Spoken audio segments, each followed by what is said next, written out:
Honorable Suntay about the money taken or received allegedly by the members of the House. Is there a Madam Chair. second? The same has been seconded. Is Madam there any Chair. objection? Madam Chair. Are- Madam Chair, I have no objection considering it has been published. The Honorable Marcoleta, are you objecting?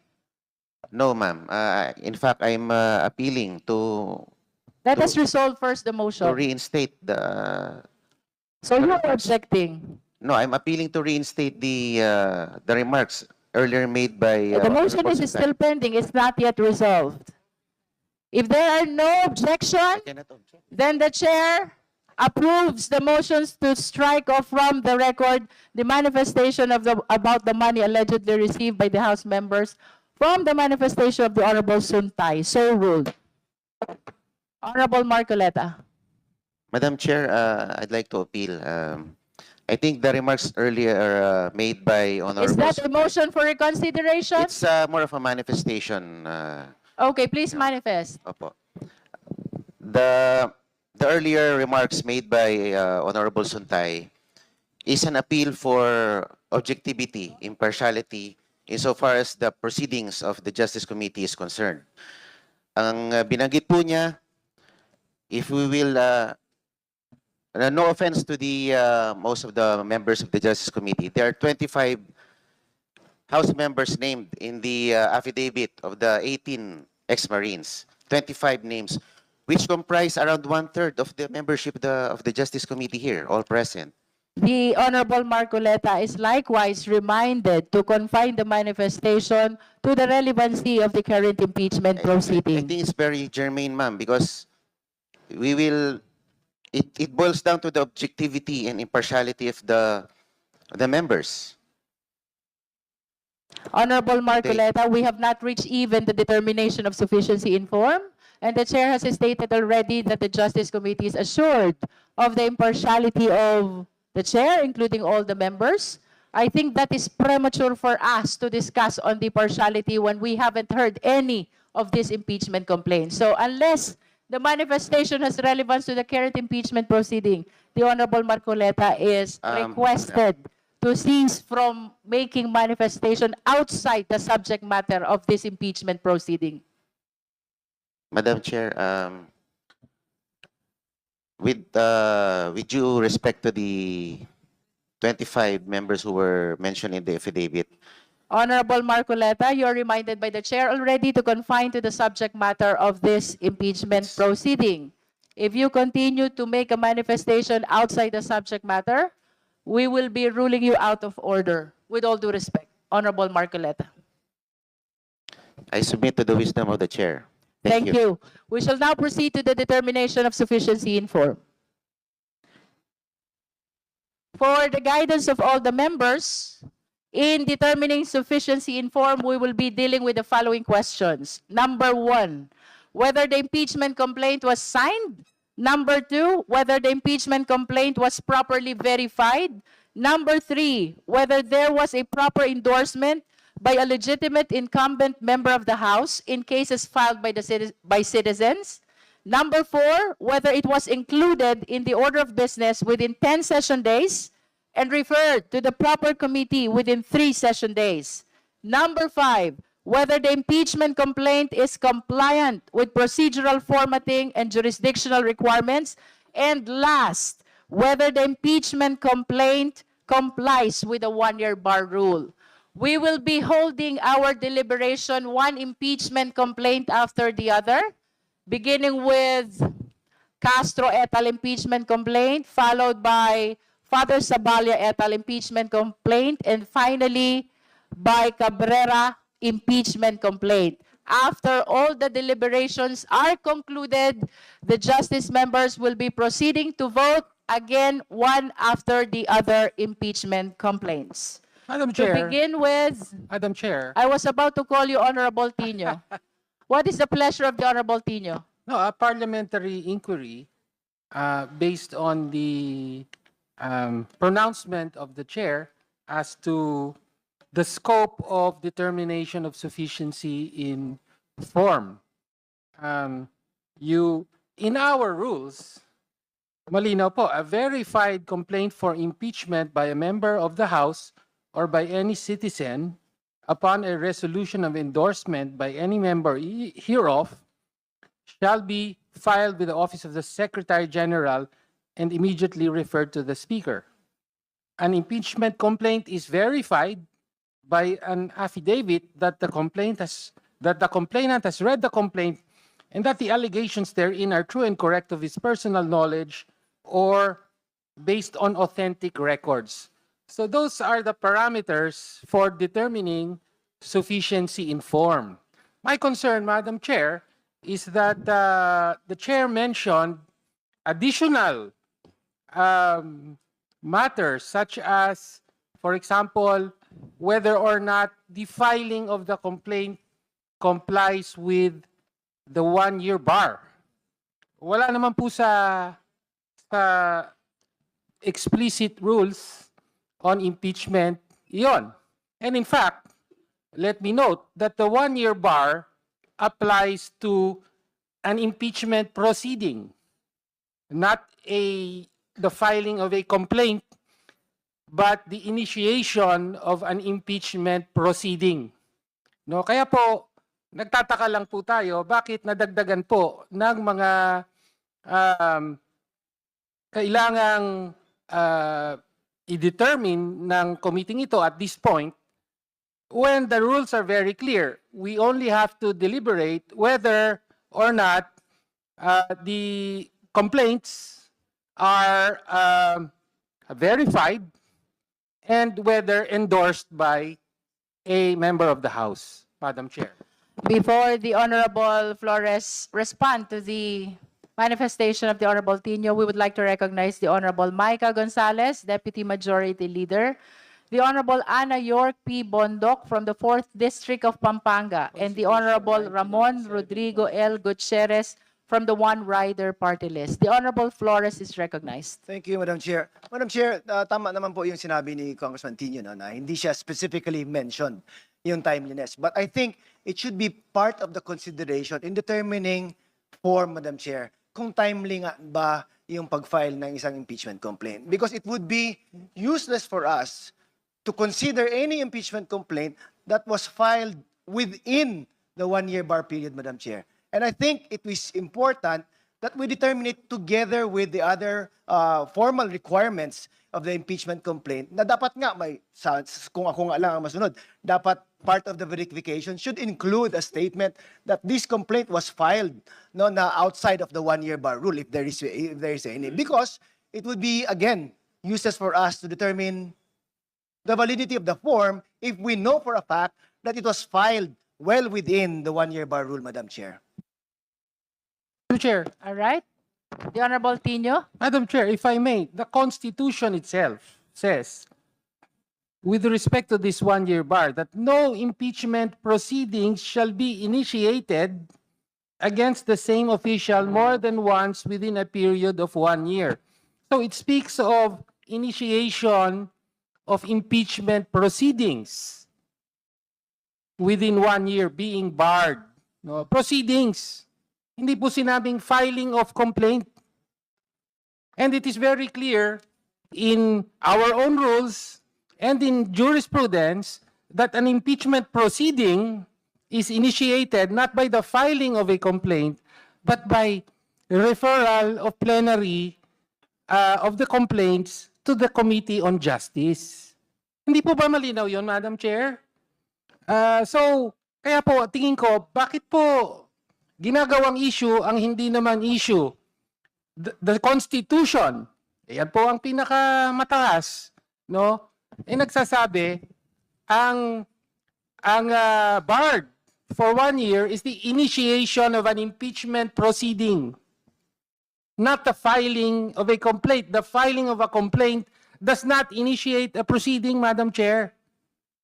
So, Madam Chair, please enlighten this representative kasi nga, lumalagpas po tayo sa konstitusyon, no? Sa nais niyong pag-include ng timeliness of filing. Wala naman pong ganong rules, Madam Chair. The Honorable Flores is recognized. Thank you, Madam Chair. Madam Chair, the Supreme Court in its decision noong July 25 to 2025 clearly said that no new impeachment complaints, if any, may only be commenced no earlier than February 6 of 2026. That was clearly stated by the decision of the Supreme Court in July 2025. And while it may not have been stated, as correctly pointed out again by Congressman Tino, na ito lang yung sinabi ng Constitution natin, but in interpreting that provision of the Constitution, the Supreme Court came out with this decision that no new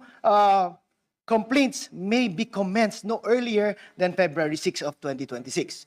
And it is silent on this point on its resolution of the motion for reconsideration noong January 2026 po, Madam Chair. Madam The Chair. Honorable Ridon, Madam Chair. and then the Honorable Shua, and then the Honorable Padiernos, and then the Honorable Suntay. Well, Honorable Ridon And then first. Madam Chair. well, before proceeding further, Madam Chair, I think what the endorsers wanted to do is to reframe the matter, no?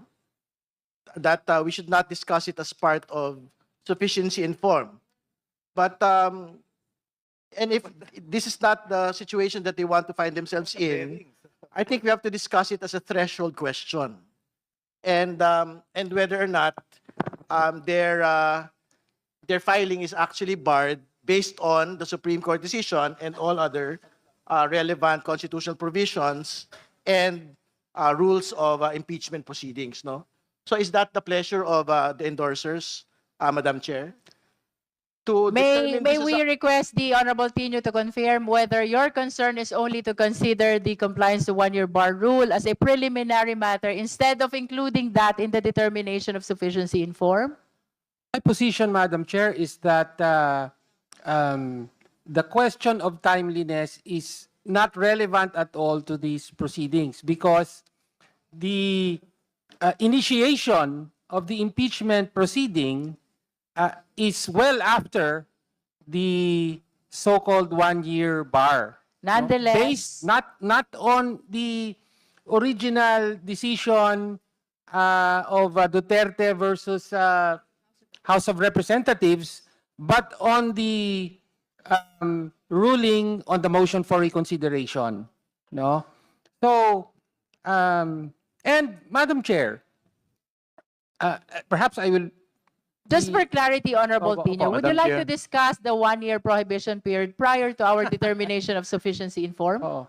Is that your pleasure? Sabi ko nga, Madam Chair, na-anticipate ko na merong tutulad sa yumaong si Congressman Edsel Lagman and they will raise a prejudicial question before the actual deliberation on Madam sufficiency in form. No, I do not. I am not. So what is the pleasure of Moving the for that. Honorable Tino? Okay. I am merely actually, okay, if I may, Because I there would is like to raise a point of order. Therefore, that deliberations on so-called timeliness of filing is not within the scope of this stage of the impeachment proceedings. No, because we are, as the chair mentioned herself, in the period of determination of sufficiency in form, and as our rules very clearly state, no, that consists of determining whether or not there is a verified complaint and whether or not this is duly endorsed by a member of the What House. actually is the point of order of the Honorable Tino? Is it your intention that to actually set aside the discussion of one-year bar rule in Yes, Madam relation to Chair. your complaint? Yes, Madam Chair. Madam Chair. Madam Chair. Madam Chair. The Honorable Shua first and then the Honorable Flores. Yeah, if I remember it correctly, the Honorable Tino manifested a while ago that he wanted to be clarified with respect to the word initiated. Tama po ba? Yes. Now, let me just clarify it. Let me walk you through the case of Supreme Francisco versus the House of Representatives. Your Honor, Madam Chair, in that case, the Honorable Court states that the impeachment proceeding are initiated upon filing of the complaint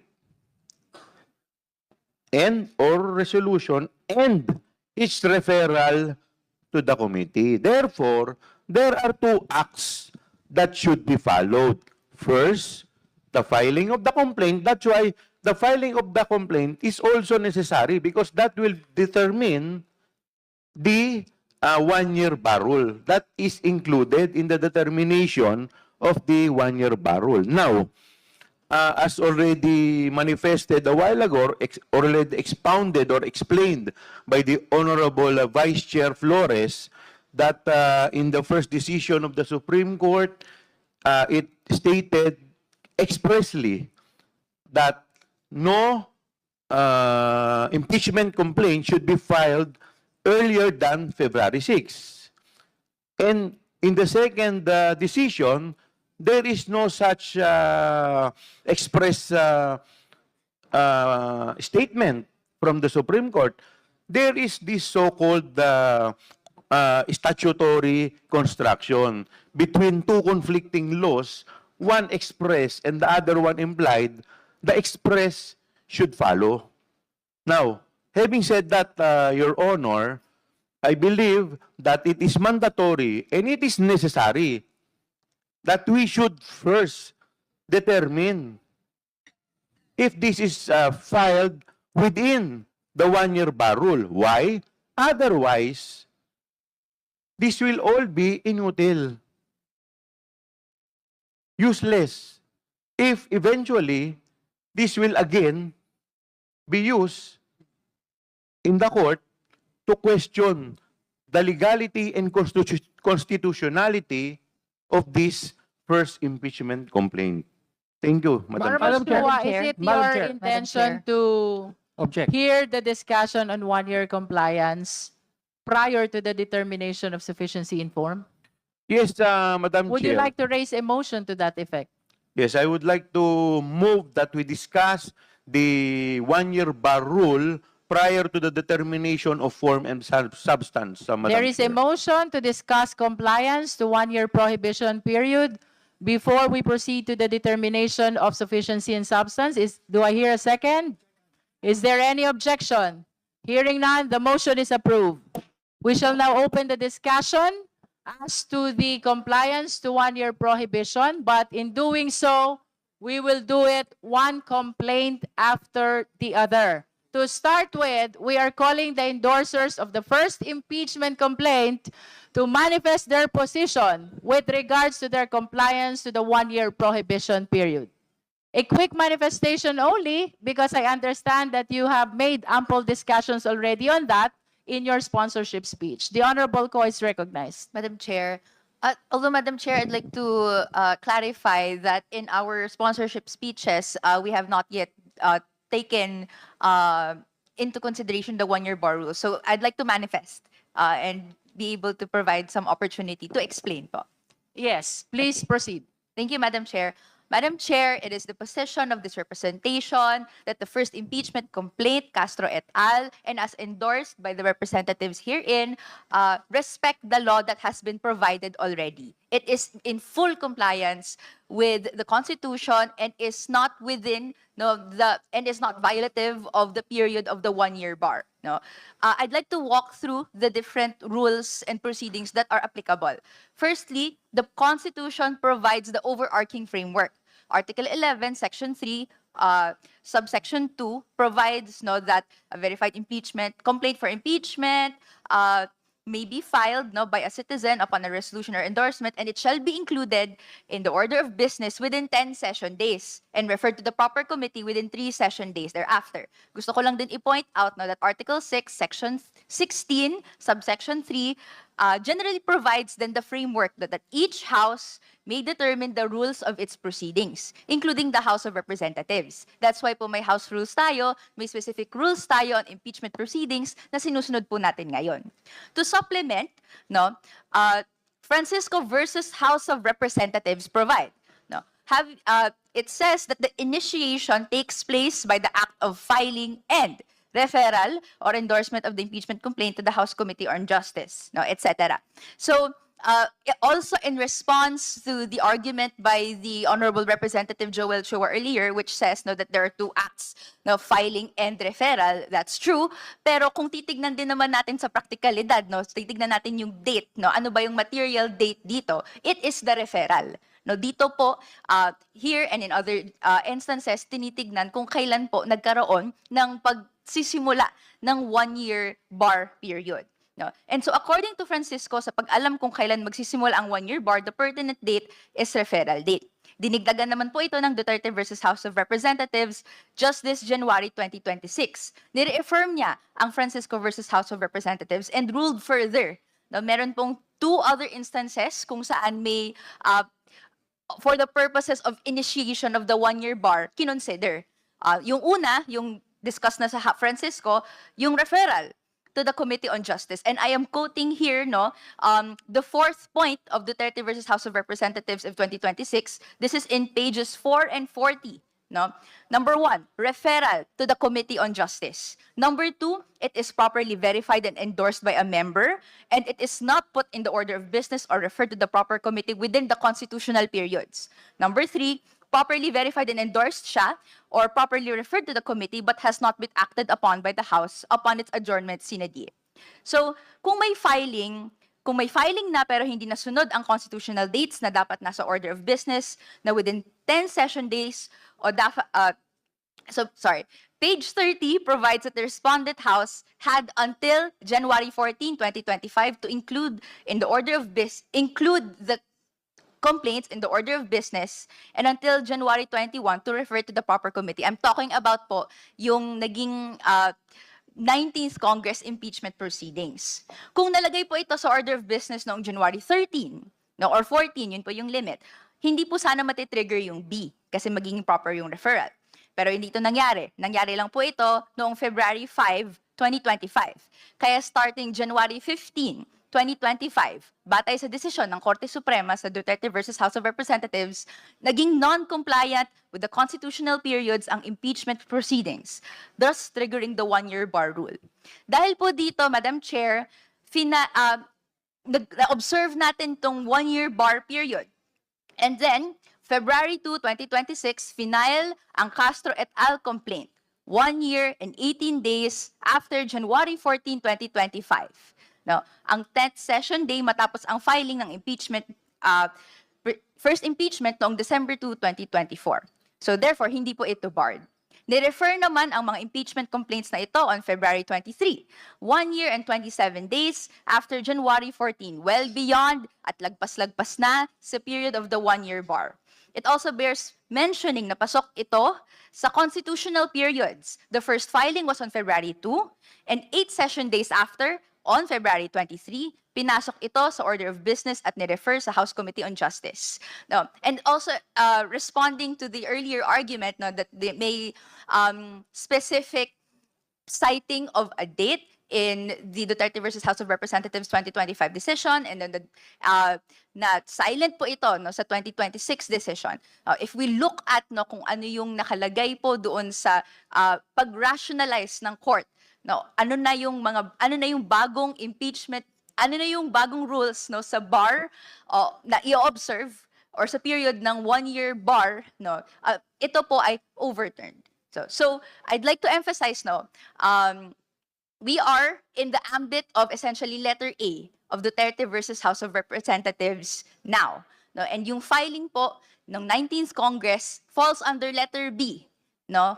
And ang pertinent date po doon is yung start na hindi po nasunod yung constitutional period of the order of business, sa pagpasok ng order of business, which is on January 14. And therefore, since na-file po ito on February 2 and na-refer to the Committee on Justice, napasok dun sa order of business, itong impeachment proceedings on February 23. Now, this is all beyond the 1-year bar period. And I'd like to make a last manifestation, Madam Chair. No? Baka isipin ng napakarami ng mga teknikalidad lang tong mga to. For us, no, these aren't mere technicalities. This discussion is political in the most fundamental sense of the word. It goes into the heart not only of the impeachment process, but the balance of powers this republic is built upon. It will determine how the legislative branch will stand on its authority as a separate branch of power now and in the future whenever this can come into question. No, kapag tayo, nakita naman natin at tumitindig tayo na this is all initiated and the proceedings are conducted well beyond the 1-year bar period, no, hindi po dapat tayo matakot sa any form no of suit na maaaring i-file against the House of Representatives dahil tayo ay nag-comply naman sa mga rules and regulations, hindi lang po na sinet dito sa House, but also under the Constitution.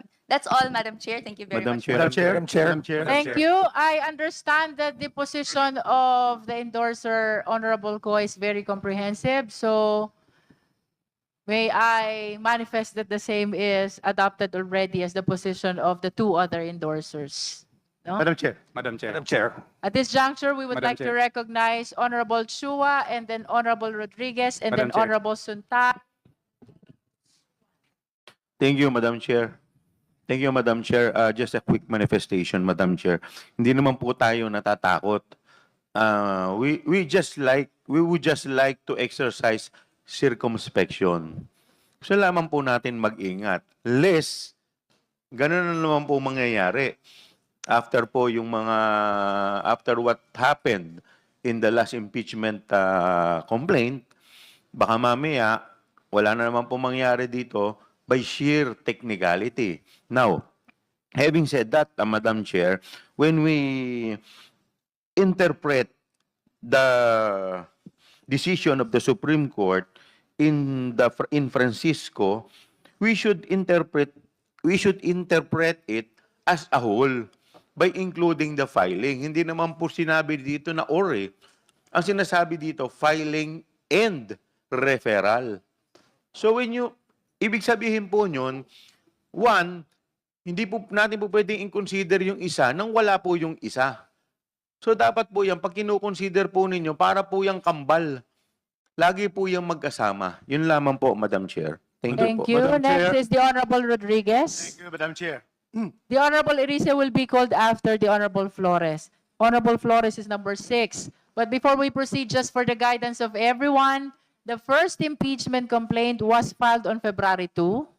That is prior to the February 6 allowable date of filing as expressly pronounced in the decision of the Supreme Court dated July 25, 2025.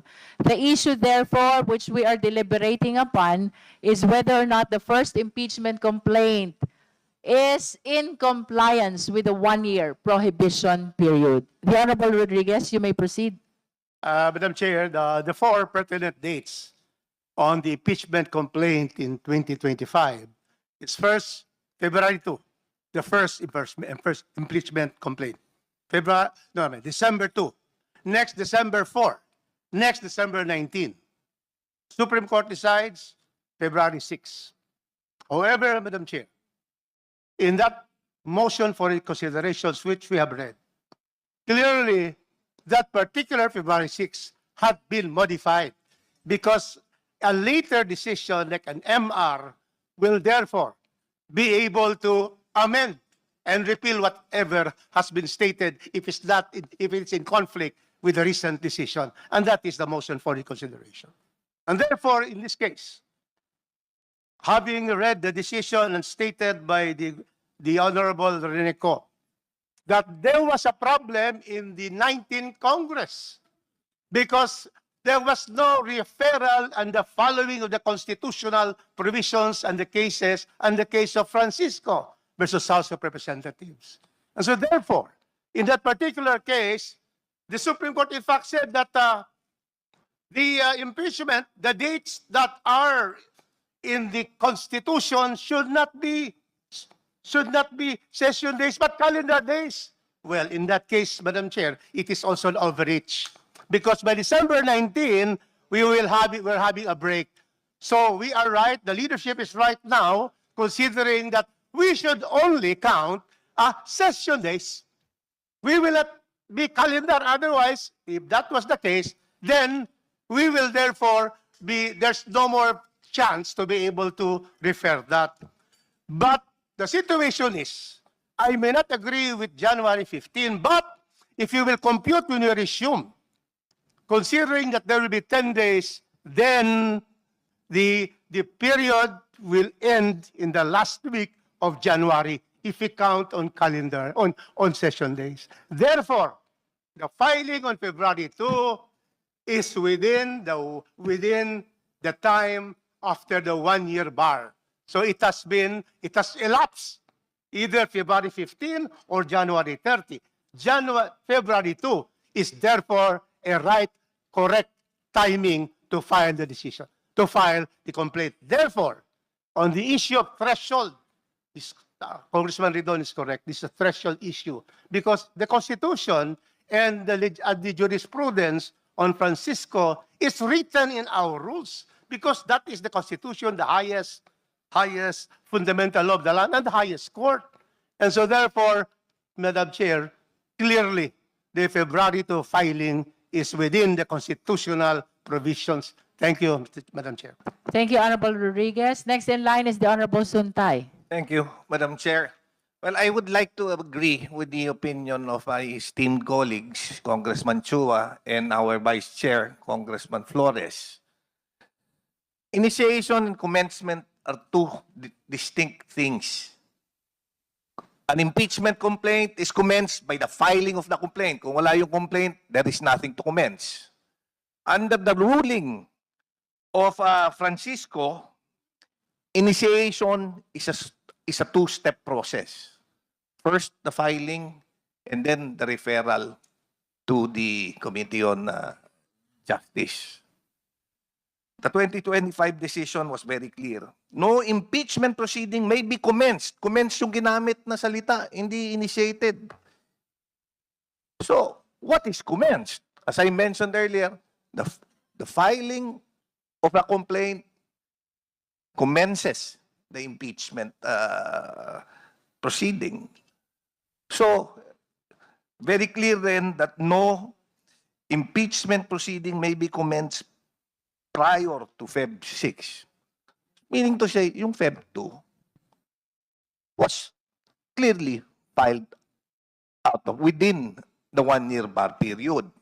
Now, assuming na hindi natin kinukonsider yung 26. Kasi alam mo, yung 25 ruling was very specific. Yung 26 ruling was silent on this matter. So, as we all know, ang controlling dyan is yung specific. If there was a specific date na binigay. Now, assuming na yung initiation yung pinagbabasihan natin, shouldn't the two-step process also be within outside the 1-year period? Kasi ang mangyayari, para bang manananggal yan, yung initiation, yung filing ng complaint, pasok sa 1 year, pero yung referral, labas sa 1 year. So, ano yung magiging decision? I agree with Congressman Chua, hindi naman natin dinidiscount na maaaring sufficient in form, pero dapat pag-usapan kasi baka masayang. Baka later on, itatakbo sa Supreme Court, at sasabihin na Supreme Court, barred yan Then everything that we're doing here would be for naught. Thank you, Madam Chair. Thank you, Honorable Suntay. Next is the Honorable Suwan. Madam Chair, I